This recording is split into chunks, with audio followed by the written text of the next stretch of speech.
Perkenalkan, saya Bisantika selaku moderator dari kelompok 10 yang beranggotakan saya dan Ahmad, Afrita, Kak Eva, dan Kak Desi.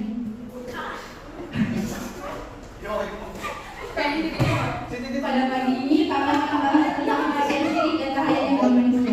Marilah kita buka presentasi pagi ini dengan mengucap basmalah. Bismillahirrahmanirrahim.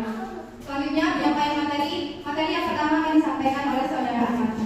Untuk teman-teman, silakan perhatikan ya.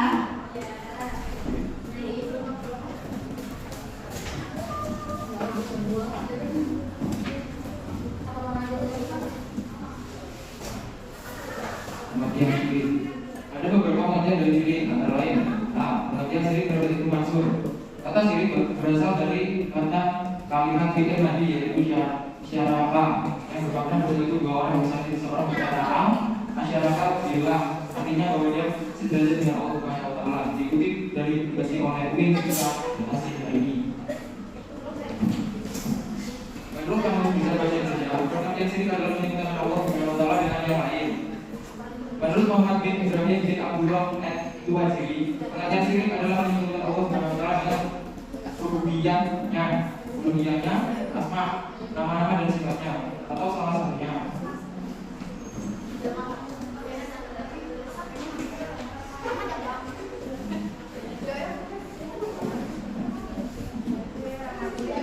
Bentuk-bentuk perilaku syirik.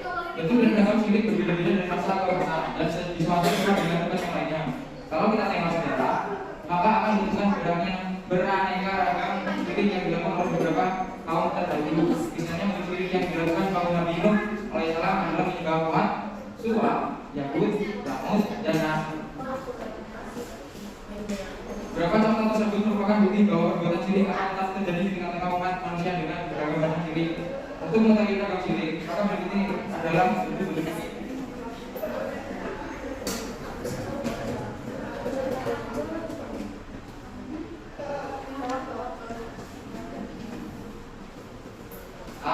Sihir.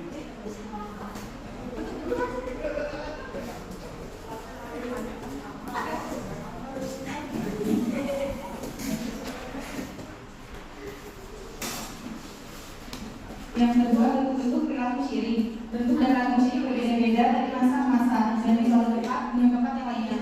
Kalau kita tengok sejarah, maka ditemukan beragam syirik yang dilakukan oleh beberapa orang dari mereka. Misalnya syirik yang dilakukan kaum Nabi Nuh adalah menyembah Wat, Suwa, Yakut, Fir'aun, dan Nasr. Mereka adalah orang-orang saleh sebelum zaman Nabi Nuh. Ketika mereka wafat, mereka membisikkan kepada orang-orang pada zaman itu supaya mereka bergambar dan patung mereka. Setelah itu, syirik yang dilakukan oleh Bani Israel adalah menyembah anak sapi. Bentuk kemusyrikan kaum Nasrani adalah menggunakan Nabi Isa. Orang-orang Majusi melakukan kesyirikan dalam bentuk menyembah api, sedangkan orang Yahudi melakukan kesyirikan dalam bentuk mengambil dari syafaat dari selain Allah Subhanahu wa taala. Kaum Jahiliyah memang percaya kepada adanya Allah Subhanahu wa taala, namun mereka mengambil patung itu sebagai perantara atau sekutu dari Allah Subhanahu wa taala. Beberapa contoh tersebut merupakan bukti bahwa perbuatan syirik akan tetap terjadi di tengah-tengah umat manusia dengan beragam macam-macam syirik. Untuk mengetahui ragam syirik, maka berikut adalah jenisnya.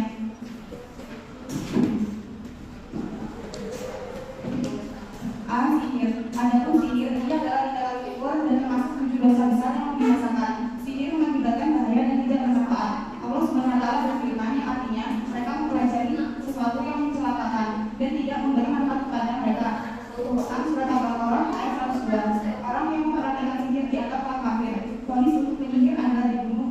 Pendapatan dari sihir dianggap haram dan tercela. B. Penyebab kuburan. Penyebab kuburan berarti menyangkut bahwa orang yang telah meninggal bisa memenuhi kebutuhan dan meninggalkan musibah, serta memohon pertolongan dan bantu kepada mereka.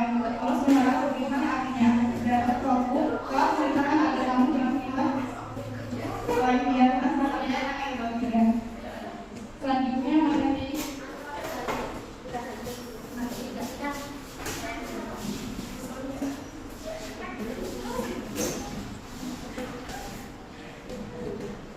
ketiga, yaitu penyebab terjadinya syirik pada manusia.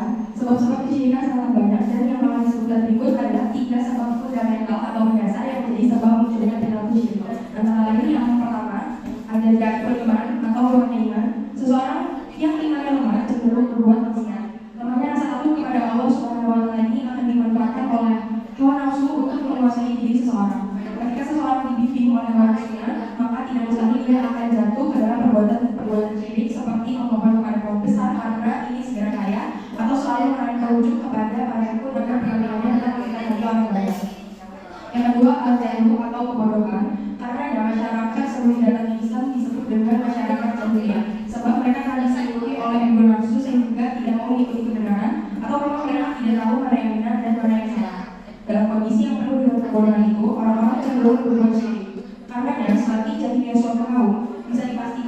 kecenderungan berbuat syirik semakin kuat.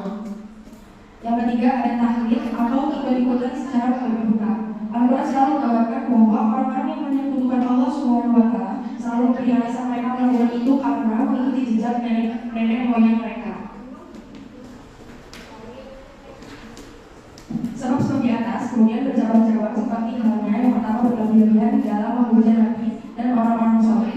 Maksudnya adalah mengangkat atau memuja mereka pada kedudukan yang tidak ada yang boleh di posisi tersebut selain Allah SWT. Yang kedua adalah asbuk atau fanatik terhadap peninggalan nenek moyang. Ketiga rasa kagum dan keraguan. Keempat percaya terhadap hal yang tidak dapat dirasakan dengan indera atau goib. Kelima hawa dan syahwat. Keenam sombong untuk beribadah kepada Allah SWT. Selanjutnya yang keempat adalah contoh perilaku orang syirik. Contoh syirik dibedakan menjadi dua, yaitu syirik kecil dan syirik besar. Syirik kecil yang pertama itu mengharapkan dunia saat beribadah. Nah, dosa ini terjadi saat kita melakukan ibadah, sholat, haji, puasa dan lain-lain, namun hanya mengharapkan dunia saja, tidak ada niat untuk mencari ridho dari Allah SWT. Contohnya, ketika kita sangat rajin menuntut ilmu agama, namun niat kita bukan karena Allah SWT, melainkan hanya karena ingin mendapatkan ijazah saja. Namun jika kita beribadah kepada Allah SWT dan mengharapkan dunia, maka hukumnya boleh, karena ibadah tersebut kita tujukan kepada Allah dan berharap hanya kepada Allah untuk mendapatkan kesuksesan dunia.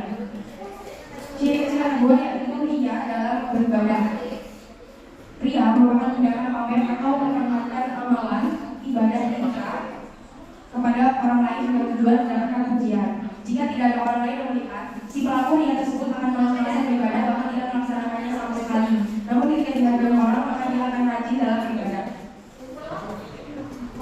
Nabi Muhammad SAW bersabda, bahwa kamu lebih tahu tentang sesuatu yang lebih aku mengatakan menimpa kalian daripada fitnah Dajjal.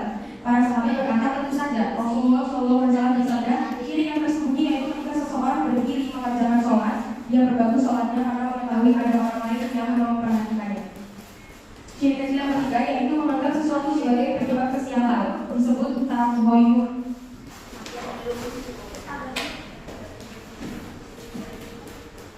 Dosa ini terjadi ketika menganggap benda tertentu atau seseorang bisa membawa kesialan bagi kita. Contohnya, pada masa jahiliyah dulu, orang-orang akan melepaskan seekor burung sebelum mereka berpergian. Ketika burung terbang ke kanan, maka dianggap sebagai petanda baik, begitu pun sebaliknya, karena menganggap kesialan akan menimpa mereka. Yang keempat, bersumpah dengan nama selain Allah SWT. Barang siapa melakukan sumpah dengan nama selain Allah SWT, berarti dia telah berbuat kesyirikan. Karena orang tersebut sudah menjadikan sesuatu sebagai tandingan bagi Allah SWT. Syirik yang dimaksud adalah karena orang yang bersumpah dengan selain nama Allah SWT bisa saja tidak berniat mengagungkan nama yang dia gunakan dalam sumpahnya. Namun jika dia mengagungkan nama tersebut secara berlebihan juga menyamai penolakan terhadap Allah, maka aku bisa terjerumus ke dalam dosa besar. Yang kedua yaitu syirik besar. Macam-macamnya yang pertama menyembah sesuatu selain Allah seperti tiang api, berhala, matahari, batu dan lain-lain. Yang kedua membeli korban yang ditujukan selain Allah. Yang ketiga menyekutukan Allah seperti meminta perlindungan kepada jin dan orang yang sudah mati. Kemudian mengharapkan sesuatu yang tidak dapat diwujudkan kecuali oleh Allah seperti meminta hujan kepada bawah dan meminta kesembuhan kepada dukun. Yang terakhir yaitu mengaku mengetahui perkara gaib.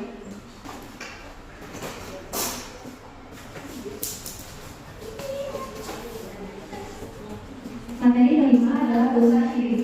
Kezaliman yang besar syirik adalah kezaliman yang paling besar.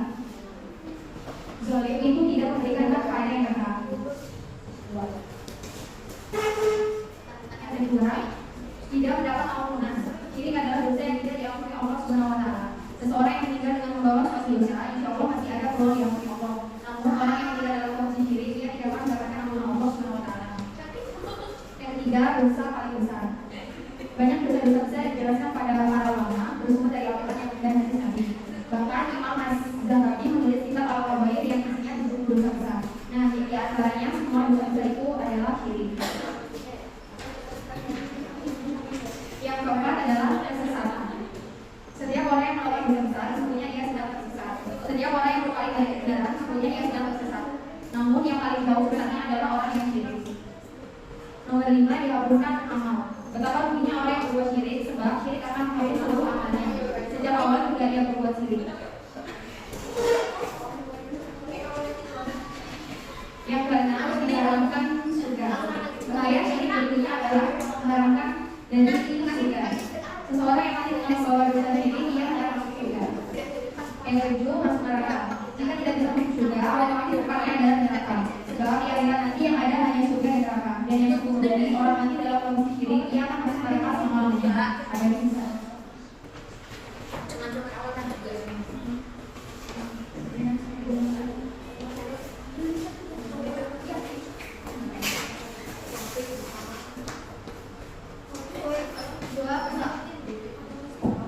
Itulah penyampaian tadi dari kelompok kami mengenai pengertian syirik dan bahayanya bagi manusia. Selanjutnya kami buka sesi pertanyaan. Ada yang ingin bertanya? Silakan.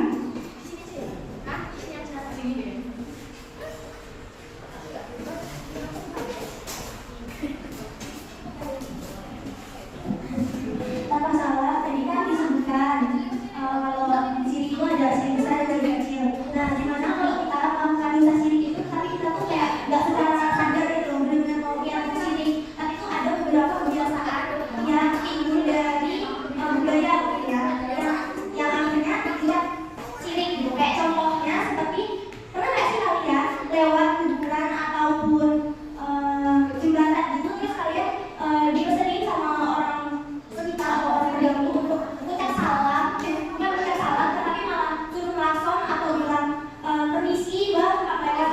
Nah, kalau kita lihat dari kacamata Islam itu sudah tergolong syirik mungkin ya. Saya pertanyaannya di sini, apakah itu tergolong syirik atau ya hanya kebiasaan saja gitu? Dan hukumnya bagaimana gitu kalau kita melakukan hal tersebut dan kalau ternyata itu dihukumi syirik gitu? Apakah kita tetap berdosa atau gimana? Makasih, semoga cepat dibahas. Yang baru ya, Pertanyaan cuma ada yang lain nggak? Baik, ada yang bertanya?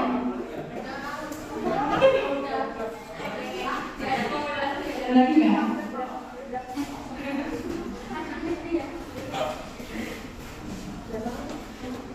Tanpa salah, nama gagasan ITM 10 pertanyaannya, apa hukum yang berkaitan dengan syirik besar?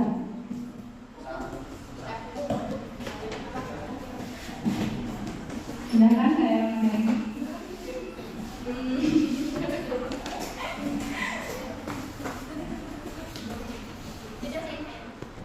Tadi kan pertanyaannya bagaimana kalau kita tuh melakukan suatu perbuatan syirik tapi nggak sadar, nggak sengaja gitu ya. Contohnya kayak misalnya pas kita lewat ke jembatan atau kuburan itu kayak permisi atau assalamualaikum atau enggak lewat gitu kan suci gitu ya. Itu kan hal tersebut kan terkait dengan kebudayaan ya. Ada orang yang percaya kalau memang saat kita izin pas lewat jembatan atau kuburan itu kita akan dijauhkan dari bahaya misalnya, atau enggak kita nggak diikutin sama hal-hal gaib gitu. Nah itu termasuk kepercayaan masing-masing. Kayak gini misalnya Jawa dengan orang Sunda kan budayanya berbeda. Nah mereka juga ada yang percaya, ada yang enggak. Kalau misalnya itu bakalan terjadi. Nah hal tersebut misalnya yang disebut tadi itu termasuk ke dalam mitos, karena nggak ada kejadiannya kita ngelewatin jembatan terus kita nggak klakson atau kita nggak izin terus kita di depan banyak bocor gitu kan. Kita sebagai manusia pastinya nggak percaya kan. Nah, itu justru masalahnya di situ. Nah itu kan kalau dari pandangan yang dari kebudayaannya. Nah kalau dari pandangan Islam, hal-hal yang disebut syirik itu seperti yang aku jelasin tadi. Misalnya kita menyembah atau melakukan sesuatu yang kita tuh mengharapkan sesuatu dari hal tersebut. Kita memuja hal tersebut. Kalau kita cuma nyakson, itu kan kita nggak ada memuja gitu kan. Kita nggak menyembah itu loh. Itu cuma suatu kepercayaan yang nggak terkait dengan keimanan kita gitu. Kalau seperti menyembah berhala, terus kita ngasih sesajen, nah itu baru dikatakan sebagai dosa syirik. Kita dulu ya. Hal tersebut baru dikatakan sebagai dosa syirik karena para ulama yang bilang kalau suatu kaum jahiliyah atau kebodohan yang dilakukan oleh suatu kaum memang betul-betul dilakukan karena mengikuti orang-orang sebelum kalian. Nah itu tuh hal tersebut maknanya tuh ya itu tadi yang menyembah, memuja dan dia itu mengharapkan sesuatu dari hal tersebut. Jadi intinya bukan di sini. Bukan. Tapi tadi kan sebelumnya ada syirik yang besar sama yang kecil. Ya. Itu sebelumnya juga kalau itu mengadakan sesuatu ya. Nah kalau menurut persepsiku sendiri ya, waktu kita lewat jembatan terus kita permisi itu ini apa artinya kita nggak minta perlindungan pada Allah, tapi kita takut sama penghuni atau penghuni di jembatan itu. Nah, ini adalah bedanya syirik dengan musyrik.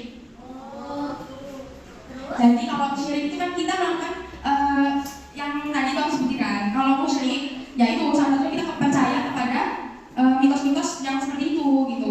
Oh gitu. Apa lagi? Nah katanya yang sisa tadi loh, kan ada kan yang di jembatan itu kalau nggak merokok koin loh itu sesat. Sebenarnya kalau di masyarakat umum ya, karena itu sudah jadi kebiasaan, sudah jadi kebudayaan dari masyarakat. Kalau didengarin, itu kan sudah jadi kebiasaan dari kebiasaan di masyarakat ya. Dan itu juga yang melakukan hanya oknum tertentu. Itu di mana? Masih koin, masih merokok tuh esensinya apa? Ya kayak itu loh. Sama kayak setiap orang harus Nggak harus kan?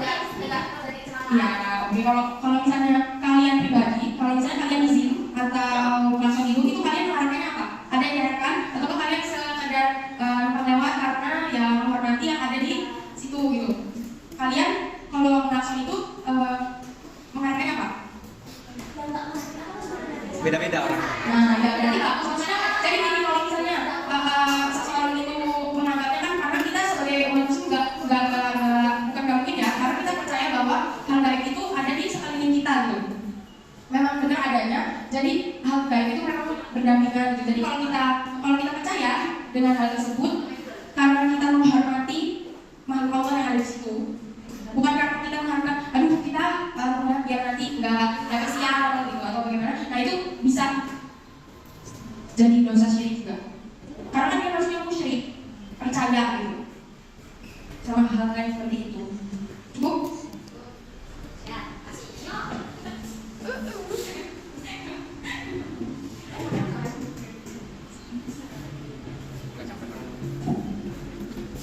Enggak nih, tapi agak mau gantiin yang nih. Mau ditaruh kependekan, nggak tahu ditaruh di mana. Kependekan. Iya ya, kan gini. Gini kan deh. Sambil Dan di pegang. sini saya akan menjawab pertanyaan dari apa hukum yang berkaitan dengan syirik besar? Hukum yang berkaitan dengan syirik besar yaitu menurut Quran Surat Az-Zumar ayat 65, kalau seandainya mereka berbuat kesyirikan, maka akan gugur seluruh amalan yang telah mereka lakukan. Wih, singkat pada jelas. Ancas.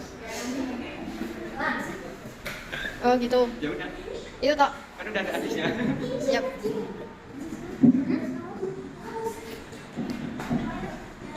Pertanyaan siapa sih? Ya. Ya kayak gitu. Syirik besar. Besar apa? Hukum apa sih kayak hukuman yang didapat kalau kita melakukan syirik besar ini? Bukan hukuman ya, itu lah banyak konsekuensi gitu-gitu.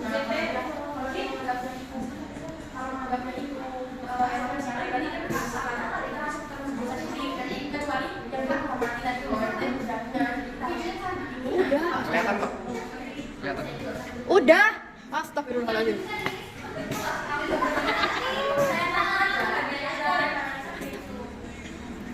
Udah. Ini baru dapat.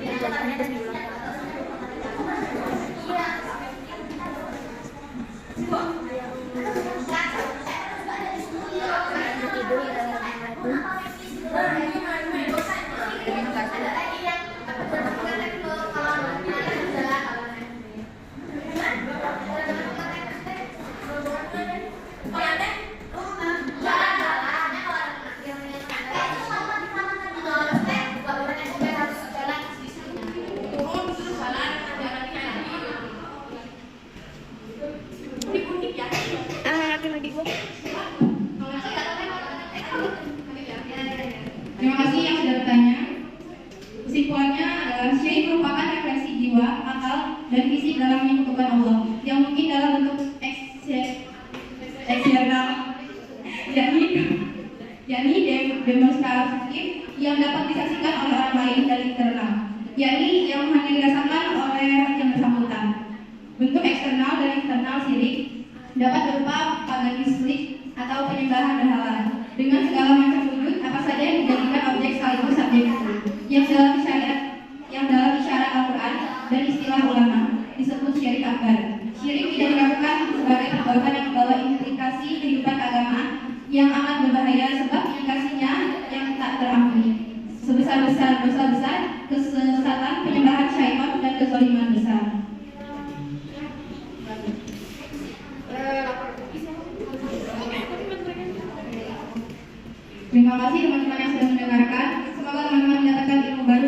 istiqomah. Amin.